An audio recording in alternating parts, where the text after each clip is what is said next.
Alright guys, so update tayo sa ating ginawa nga Sandy speaker box. Eto, nagmasilya tayo at tapos na din itong router guys.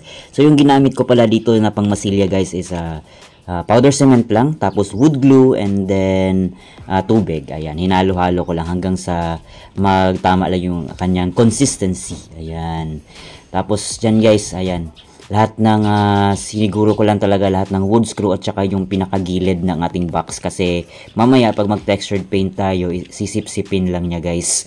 Alright, and I hope guys na matapos natin ito before mag Saturday kasi gagamitin natin itong ating box ngayong Saturday sa ating event guys. Ayan, so bali 4 na mid-high yan at saka 2 subwoofer box, which is ito yung gagamitin natin.